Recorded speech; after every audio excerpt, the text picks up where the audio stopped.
What's up, Focus fans, and welcome to episode 3 of the 2022 CrossFit Open Cool Down Show. In the previous 2 episodes, I broke down how this year's CrossFit Open was like none other.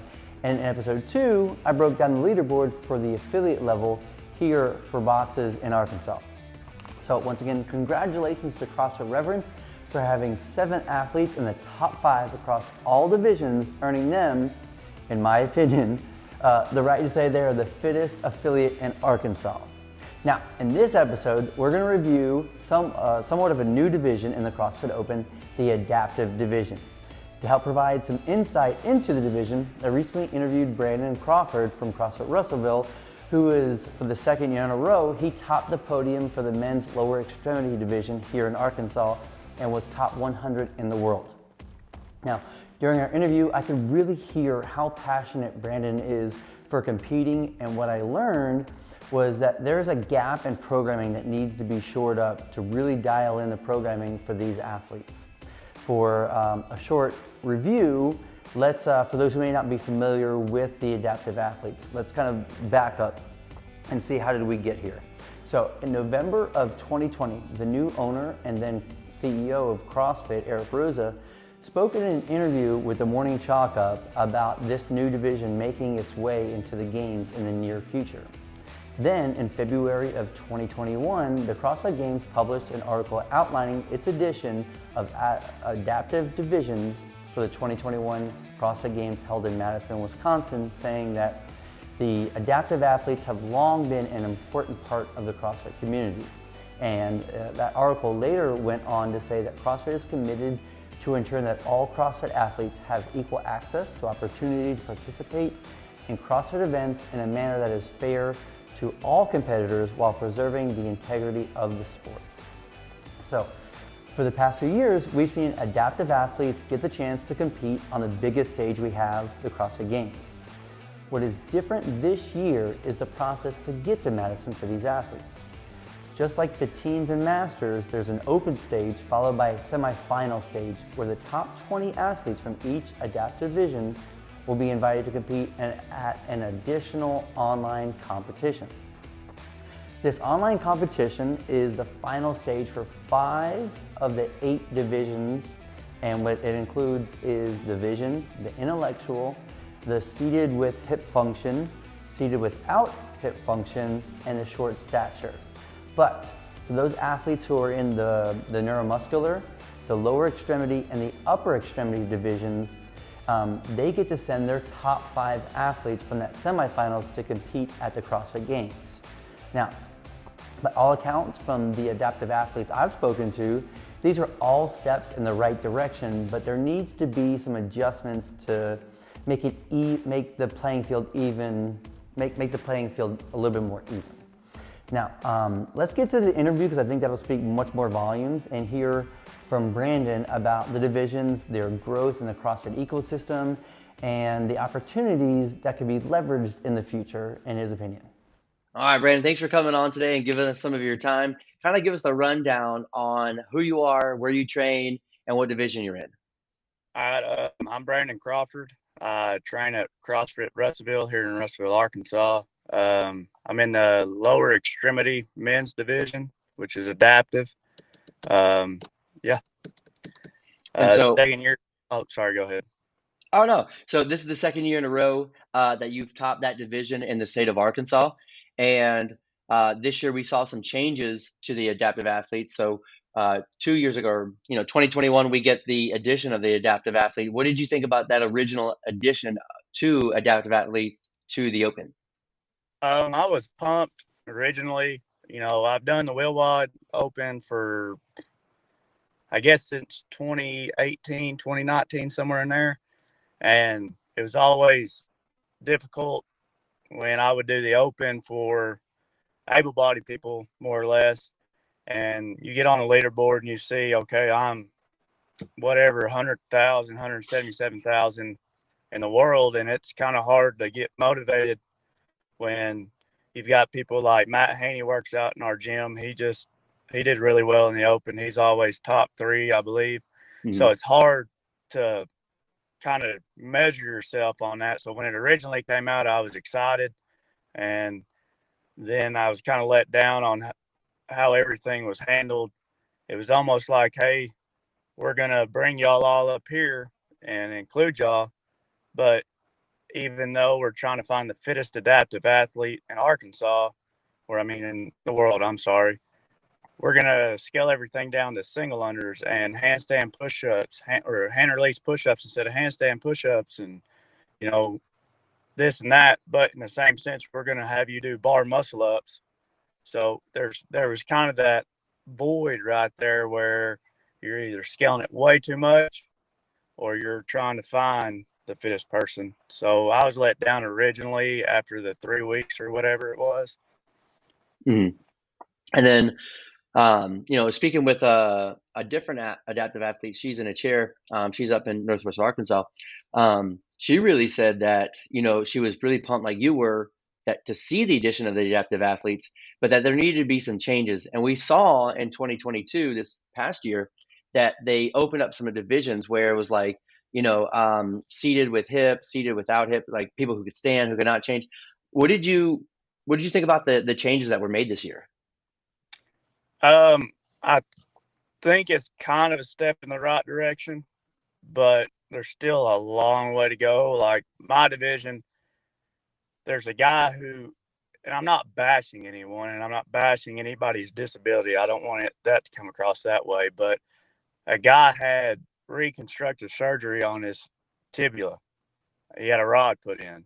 Well, he's in the same division I am, and I'm an amputee below the knee. My accident, I was hit by a truck. I fractured my pelvis, so my hip alignment's wrong. I broke my left ankle, the ankle that I did keep, and I don't have full range of motion in that ankle. So a full depth squat is out of the question for me. I can't hit a standard squat like everybody else can, which is, that's a known thing in the adaptive division. They'll put in box, like you can squat down to a box and stuff like that. And I'll get to that in a minute. But when I'm seeing that there's people in the leaderboard and there's a community of us that have been friends and have been competing against each other for years, we'll get on Instagram and kind of treat these people.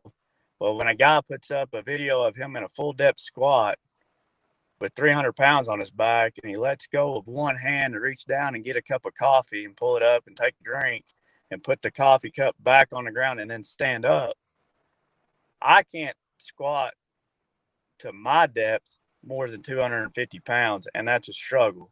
So seeing a guy do that, it's frustrating.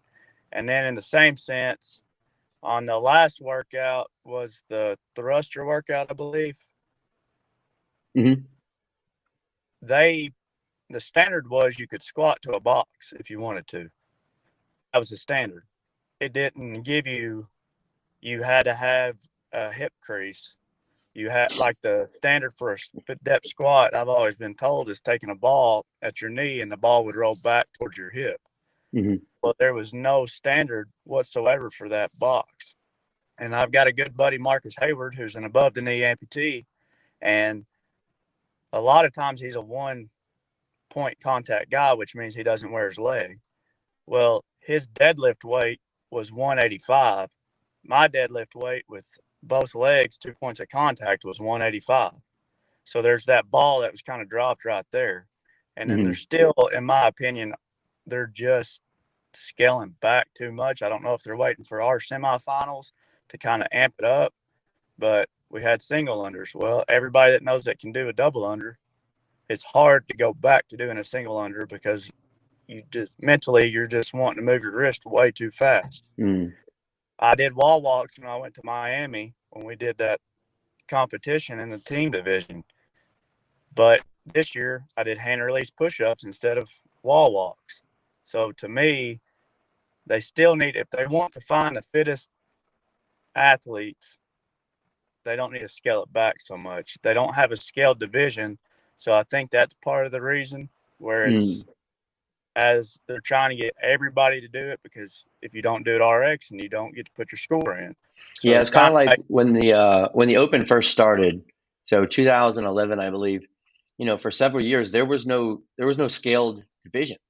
This was something that's relatively new within the past 5 years, and so I vaguely remember there was a workout that started with like ring muscle ups, and like people were like going all up in arms. They were like, I'm not even gonna get one. I'm not even gonna get one. And it was like, I think when there's enough voices being loud, you know, that there can be change. Speaking of which, so you went down to Wadapalooza with the team, and you're as an adaptive athlete team, and you guys went into the scale division to kind of highlight exactly what you're talking about. Is that you're there? You're able to do more than what is being given to you guys. As you kind of move into the next part of the season or out, what do you hope happens? Yeah, when we went down there, there was some things like I go back to the squat and everything. My squat is horrible. You ask anybody at the gym because I just don't have the body range for it. So there was a workout that was a front squat workout, and it was or overhead squat workout, and it was hard for me. But other than that, everything was great. We, the group of guys that I went with, Marcus Hayward and Sam Schaefer, they're really good dudes.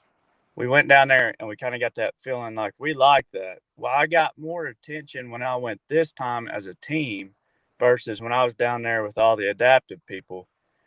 And I don't know, our goal moving forward, I guess, is to keep highlighting that we're not just a photo op. I know I've said that before. Victory Grips did that whole thing where that was like the slogan they used.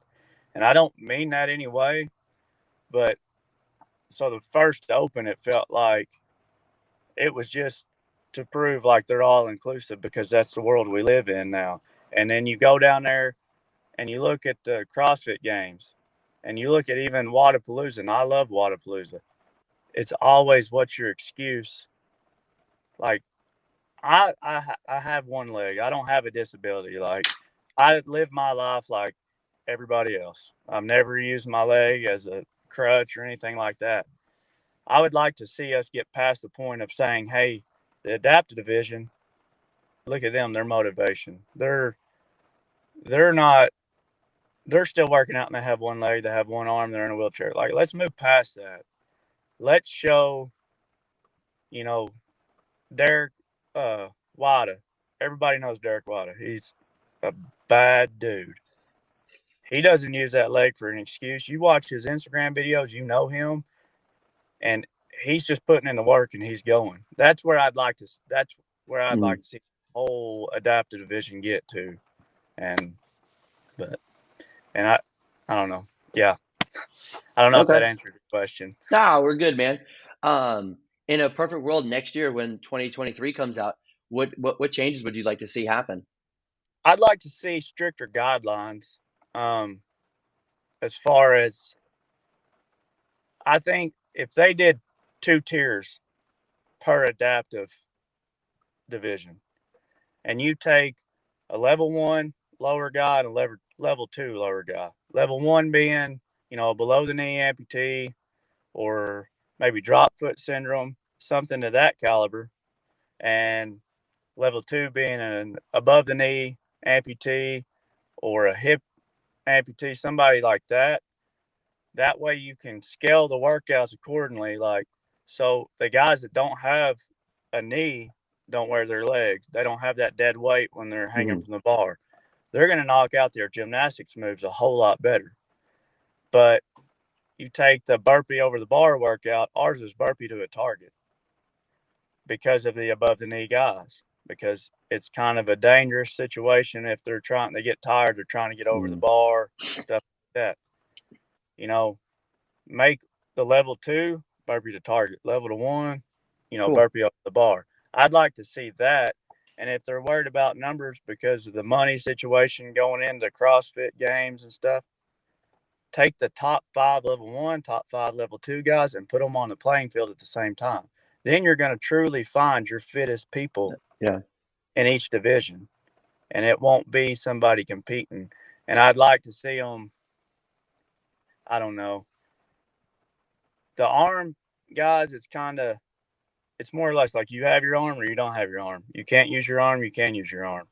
That's more cut and dry. But when you get into like the leg situation, if someone has drop foot, and I've got buddies in the division that have drop foot, but when you can full depth squat, when you can box jump over, you can run without pain, that's kind of where I'm at. And Marcus and I have talked. If you don't have to put anything on to live your life, then you probably don't need to be in the adaptive division. Gotcha. And I don't mean that. And I know it's going to hurt people's feelings and stuff, but like I've gotten to the point where I don't care anymore because I'm trying to line it up for the future of the sport. Very For the cool. young kids, because CrossFit saved my life. I'd like to see that 15, 16-year-old me who was going through depression when I lost my leg be able to look up to somebody like myself or Derek, all these guys. Jose, he's the dude that ran the Boston Marathon with the American flag that has one leg. A lot of people know him. Look up to these guys and be like, man, my life's not over. I can go do whatever I want to. Mm-hmm. And I'd like to see that kind of thing happen. Gotcha, man. Well, thank you for your time. I appreciate you. Looks like maybe you're at work, so to step out and give me some time, I really appreciate it. Hey, man, I appreciate you. Thanks for everything you're doing for Arkansas. It's a great thing to see. My pleasure, brother. We'll talk soon. All right, thank you. Thank you again, Brandon, for giving us some of your time to kind of give us some insights into how you believe that the sport of CrossFit could be better served by dialing in just a little bit more for your adaptive athletes that we've seen. Some amazing stories, like One Leg to Stand On is our Instagram handle, and a fellow photographer, Bruce at BAW Media, was able to highlight some really awesome moments from her during the CrossFit Games, and it kind of went viral. So it just goes to show that no matter where we are, who we are, the opportunity to compete is in all of us, and that we want to make sure that the playing field is as level as can be, because when we win, we want it to mean a whole lot. So until next time, I'll see you on the leaderboards.